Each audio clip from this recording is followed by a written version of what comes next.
सरस्वत्यै नमः। माँ शारदे को नमन करते हुए मैं अनिल कुमार खारवन आप सभी का संस्कृत शाला में हार्दिक हार्दिक अभिनंदन करता हूँ। काव्यांचल साहित्यिक संस्था पंजीकृत के अंतर्गत संस्कृत शाला का आयोजन किया जा रहा है और आप सभी को वर्णमाला के उच्चारण के लिए कहा गया था और बहुत से बच्चों ने, बहुत से साहित्यकारों ने इसमें भाग भी लिया है। तो मैं बहुत बहुत प्रशंसा करता हूँ आप सभी की और आप सभी का स्वागत करता हूँ। तो वर्णमाला के अंतर्गत वर्णमाला के उच्चारण में जब भी हम अपनी भाषा में, हिंदी भाषा में वर्णों का प्रयोग करते हैं वाक्यों के रूप में या काव्य के रूप में, तो हमसे कहीं ना कहीं अशुद्धियां हो जाती हैं। और वो अशुद्धियां किस कारण से होती हैं? वो केवल इस कारण से होती हैं कि या तो हमारी मातृभाषा का प्रभाव होता है या हमारी पूर्व में कुछ न कुछ कमियां रह जाती हैं और उन कमियों को दूर करने के लिए ये आयोजन किया गया है। भाई अरविंद जोशी जी, हिरेन अरविंद जोशी जी का धन्यवाद करता हूं जिन्होंने मुझे इस पुनीत कार्य के लिए आमंत्रित किया है और काव्यांचल साहित्यिक संस्था के सभी सदस्यों को नमन करता हूं कि इस संस्कृत शाला में मैं आपको संस्कृत सिखाने का प्रयास करूंगा। मैं निश्चित रूप से तो ये नहीं कह सकता कि आपको निष्णात ही कर दूंगा बिल्कुल, लेकिन कुछ ना कुछ प्रयास अवश्य कर सकता हूं संस्कृत के लिए, क्योंकि संस्कृत हमारी सभी भाषाओं की जननी है। तो आइए शुरू करते हैं वर्णमाला के इस प्रथम पाठ के अंतर्गत वर्णमाला के उच्चारण को किस प्रकार से किया जाए। तो देखते हैं। सबसे पहले अक्षर है, ये स्वर आते हैं वर्णमाला के अंतर्गत, व्यंजन आते हैं और बीच में अयोगवाह आते हैं। लेकिन इनके उच्चारण में, इनको समझने में किस प्रकार से हम त्रुटियां करते हैं, आइए उनको देखते हैं। तो सबसे पहले हम इसको छोटे छोटे बच्चों को सिखाने के लिए जो विधि प्रयोग की जाती थी, तो जैसे छोटा ए, बड़ा ए इस प्रकार से, या ए आ इस प्रकार से, परंतु वो सभी वो जो उच्चारण है वो अशुद्ध है। इसलिए मैं प्रयास करता हूं इन वर्णों के उच्चारण को शुद्ध करने के लिए। सबसे पहले है अ, इसको अ कहेंगे क्योंकि अ से अनार होता है, एनार नहीं होता, अनार। अ आ ई उ री ए ऐ ओ औ अंग अह। ये अयोगवाह है, तो अंग और अह। बताऊंगा क्यों है ये अयोगवाह, क्या परिभाषा है इसकी। उसके बाद देखिए व्यंजनों के अंतर्गत, कवर्ग के अंतर्गत आते हैं क, ख, ग, घ, ङ। इसको उच्चारण करने में, इस ङ को उच्चारण करने में बहुत से व्यक्ति त्रुटियां कर रहे हैं, बहुत बच्चे भी त्रुटियां कर रहे हैं। इसको शुद्ध रूप से उच्चारण करने के लिए देखिए, इसको कहेंगे ङ, न अणा कहेंगे, न अंगा कहेंगे और ना ही इसको न कहेंगे, ना ही इसको म कहेंगे। इसका उच्चारण है ङ, ङ, ङ। उसके बाद चवर्ग में देखिए च, छ, ज, झ, य, ये है य। टवर्ग के अंतर्गत देखिए ट, ठ, ड, ढ, अण, ये अण है। तवर्ग के अंतर्गत देखिए ट, ठ, ड, ढ, न। पवर्ग में देखिए प, फ, प, फ, ब, भ, म। य, र, ल, व, श, श, स, ह क्ष त्र ज्ञ। तो ये था उच्चारण।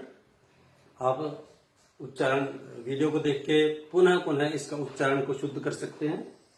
एक बार फिर से देख लीजिए। अ आ ई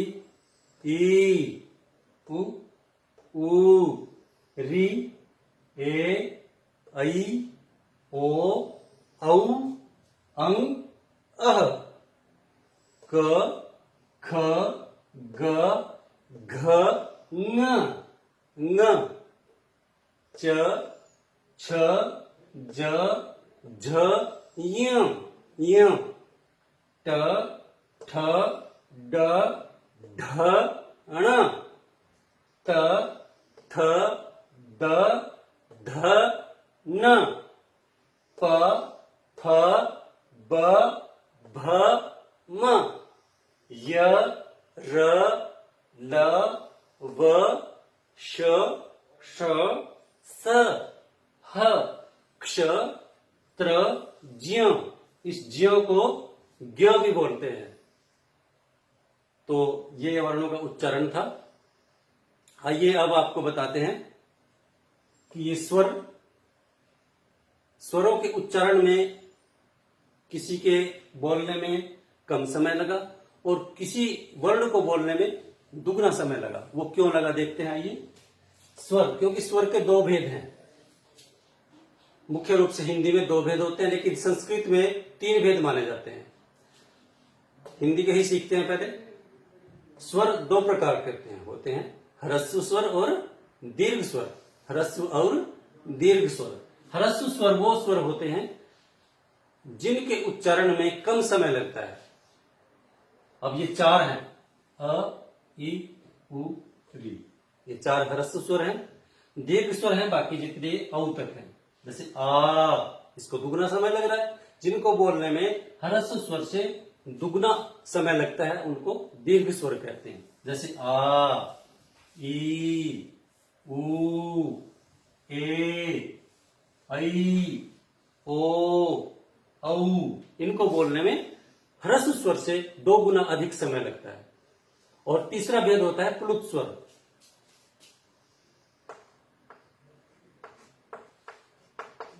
ह्रस्व, दीर्घ स्वर और प्लुत स्वर, ये तीन भेद होते हैं स्वर के।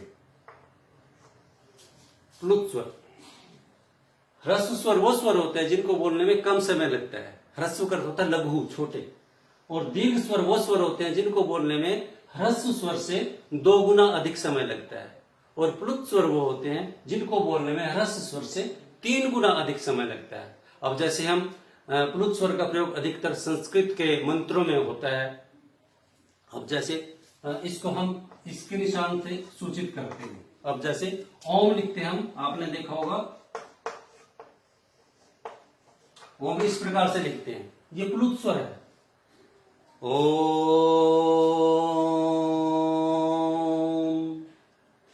प्लुत स्वर का प्रयोग होता है जिसमें 3 गुना समय लगता है। अब जैसे पंजाबी में भी हम इसका प्रयोग करते हैं। अब जैसे एक ओंकार, ओमकार बोलते हैं ना प्रारंभ में। अब ऐसे ही उर्दू जबान में भी प्रयोग करते हैं, नमाज पढ़ते हुए या अजान के वक्त, अल्लाहू अकबर। इस प्रकार से प्लुत स्वर का प्रयोग होता है। तो विषय से न हटकर आइए चलते हैं अयोगवाह पर। ये तो थे स्वर और अब है अयोगवाह। अयोगवाह में क्या क्या है? अयोग। अयोगवाह क्यों कहते हैं इन दोनों अक्षरों को? अंग और अह, इन दोनों को अयोगवाह क्यों कहते हैं? क्योंकि इनका योग न तो स्वरों में है और न व्यंजनों में है। न इनको स्वर माना जाता है और न ही इनको व्यंजन माना जाता है, इसलिए इनको अयोगवाह, अयोग का जो वहन करते हैं, अर्थात जिनका योग न स्वरों के साथ लगता हो न व्यंजनों के साथ, इसलिए इनको अयोगवाह बोलते हैं। ठीक है। उसके बाद देखिए व्यंजन। व्यंजन में कवर्ग है। व्यंजन के कितने भेद होते हैं? व्यंजन के 3 भेद होते हैं। जिस प्रकार से स्वर के 3 भेद होते हैं, उसी प्रकार से व्यंजन के भी 3 भेद होते हैं। ये 3 भेद हैं। पहला भेद है स्पर्श, दूसरा भेद है अंतस्थ, और तीसरा भेद है ऊष्म। स्पर्श, अंतस्थ और ऊष्म। अब ये है, अब स्पर्श कौन कौन से हैं? स्पर्श व्यंजन वो व्यंजन होते हैं जिन व्यंजनों को, जिन वर्णों को उच्चारण करते समय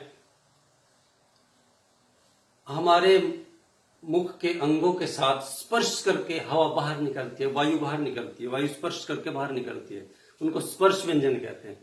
स्पर्श तो इनको भी करती है, लेकिन मुख्य रूप से इन अंगों को स्पर्श करके हवा, जिन अंगों को स्पर्श करके हवा बाहर निकलती है वो होते हैं स्पर्श व्यंजन। अब ये कौन कौन से हैं? संस्कृत में महर्षि पाणिनि ने सूत्र दिया है, कादयो मावसाना स्पर्शाः। अच्छा, क से लेकर म के अवसान तक स्पर्श व्यंजन होते हैं। क से लेकर म तक, कवर्ग क से लेकर म तक, कवर्ग, चवर्ग, टवर्ग, तवर्ग, पवर्ग, ये सारे ही स्पर्श व्यंजन हैं। ये सारे स्पर्श व्यंजन हैं। उसके बाद है अंतस्थ। अंतस्थ का मतलब क्या होता है? अंतस्थ, अंतस्थ, अंदर स्थित, अर्थात जो व्यंजन ऐसा, जिन व्यंजनों को उच्चारण करते वक्त हमें ऐसा महसूस होता है कि मानो ये हमारे अंदर से ही निकल रहे हो, अर्थात हमारे फेफड़ों में, हमारे अंदर गंभीर कंपन होता है इनको उच्चारण करते वक्त, इसलिए इनको अंतस्थ, अंतः में स्थित, अंतस्थ व्यंजन कहते हैं। अब जैसे ये 4 हैं, य आप बोलकर देखिएगा, जब आप य को बोलेंगे तो यहां पर हमारे कंपन होगी। य, व, र, ल, ये चारों अंतस्थ व्यंजन है। ये चारों अंतस्थ व्यंजन है। और 4 हैं ऊष्म व्यंजन। ऊष्म का अर्थ है, ऊष्म का अर्थ होता है गर्म, अर्थात जिन व्यंजनों को बोलते उस समय हमारे मुख से ऊष्मा निकलती है। ऊष्मा का अर्थ क्या होता है? गर्म हवा। अब जैसे आप अपने हाथ को ऐसे करके और श बोलकर देखेंगे, श, श, स, ह, देखिएगा गर्म हवा निकलती है, इसलिए इनको ऊष्म व्यंजन कहते हैं। तो ये 4 हैं, ये वाले ऊष्म व्यंजन। 3 व्यंजन शेष बचे हैं, क्ष, त्र और ज्ञ। अब ये संयुक्त व्यंजन बोलते हैं इनको, क्योंकि ये अक्षरों के मेल से बनते हैं। कौन कौन से अक्षरों के मेल से बनते हैं ये आपको बताऊंगा अभी मैं। अब देखिए, ये क्ष है। क्ष कौन से अक्षर के मेल से बना है? अब परिभाषा क्या है? व्यंजन की परिभाषा है, जो स्वरों की सहायता से बोले जाते हैं उन्हें व्यंजन कहते हैं। व्यंजन किसे कहते हैं? जो स्वरों की सहायता से बोले जाते हैं। अब जैसे क, पूरा क तब बनेगा जब इसके साथ अ मिलेगा, और नहीं तो इसको क ही लिखेंगे, खल ऐसे हलंत करके लिखेंगे, लेकिन जब इसके साथ अ मिलेगा तब पूरा क बनता है। अब जैसे हमने बचपन में याद की थी, 12 अखड़ी याद करते थे, क, का, की, कु, के, कई, को, कऊ, कं, कह। इस प्रकार से 12 अखड़ी याद करते थे, और वो बहुत सहायता करती थी कि हमारी भाषा अशुद्ध ना हो। इसलिए क के साथ अ मिलाएंगे तो क पूरा बनेगा, क के साथ आ मिलाएंगे तो का, क्योंकि व्यंजन है, व्यंजन स्वरों की सहायता से बोले जाते हैं। और स्वर किसकी सहायता से बोले जाते हैं? स्वर स्वतंत्र होते हैं, स्वरों की को उच्चारण करने में अन्य किसी ध्वनि की सहायता नहीं ली जाती, इसलिए इनको स्वर, स्वर कहते हैं। स्व करते हैं अपने आप, र करते हैं गति करने वाले, रमण करने वाले, अपने आप ही जो गति करते हैं, अर्थात जिनके उच्चारण में किसी अन्य ध्वनि की सहायता नहीं ली जाती है, परंतु व्यंजनों के उच्चारण में स्वरों की सहायता ली जाती है। इस वर्णमाला के पाठ के बाद आपको वर्ण संयोग और वर्ण विच्छेद सिखाया जाएगा, ताकि आप अपनी भाषा में शब्दों को बनाने में निपुण हो सकें और शब्दों को निर्माण करने में, शब्दों को विच्छेदन करने में, संधि विच्छेद को समझने के लिए आगे पाठ आएंगे संधि विच्छेद के, तो उनको समझने में ये आपकी भरपूर सहायता करेंगे। इसलिए इनको समझेंगे सभी। हम स्वरों पे आ रहे थे। स्वरों के स्वर कौन से होते हैं, स्वर किन को कहते हैं?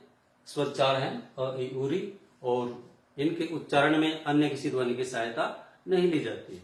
इसी प्रकार से व्यंजनों में देखो, व्यंजनों उच्चारण करने में स्वरों की सहायता ली जाती है, जैसे क, अ, क, आ, का, की, कु, के, कई, को, कऊ, कं, कह। इस प्रकार से हम आ रहे थे संयुक्त व्यंजन पर। अब व्यंजन है ये भी, लेकिन है संयुक्त। संयुक्त का अर्थ क्या होता है? जो सम्यक रूप से युक्त हुए हो, जुड़े हुए हो, अर्थात जिन जो अनेक वर्णों से मिलकर बने हो। अब जैसे क्ष अक्षर है, ये अब क्ष अक्षर है, ये कौन से अक्षर के मिलने से बना है? आगे मैं आपको उच्चारण स्थान भी करवाऊंगा। अभी बहुत पाठ बाकी है, ये तो प्रारंभ है। अब देखिए, क्ष है, कौन कौन से अक्षर से मिलकर बना है? क जमा श जमा अ। क्ष आधा क है, आधा श है, और अ मिलाने से क्ष। अब आप उच्चारण करके देखते हैं, क्ष और क की आधे की आवाज आ रही है और श की पूरे की आ रही है, लेकिन ये श है। श मूर्धन्य, आप भी बताएंगे आगे आपको जब उच्चारण स्थान करवाएंगे। मूर्धन्य शकार बोलते हैं इसको। श मूर्धा से हमारी जीवा स्पर्श करती है जब ये श बोला जाता है। श क्ष, क, श, अ। उसके बाद है त्र,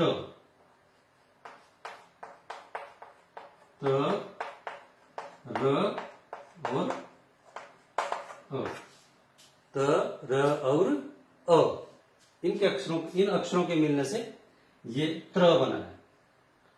और य किससे बना है? ज, य और ज, य और अ।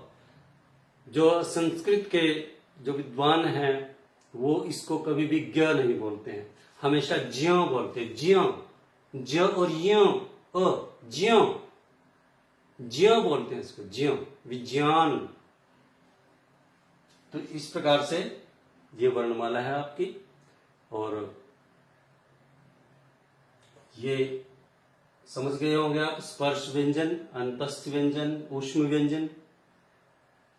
इन वर्णों को आप पुनः अभ्यास करेंगे एक बार अपने अक्षरों को उच्चारण करने में। जैसे मैंने प्रारंभ में आपको बताया कि वर्णों का उच्चारण किस प्रकार से करना है, 2 बार मैंने आपको उच्चारण करके बताया।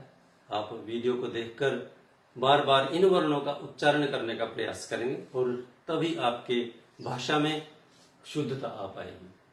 तो अगले पाठ में आपको उच्चारण स्थान करवाए जाएंगे।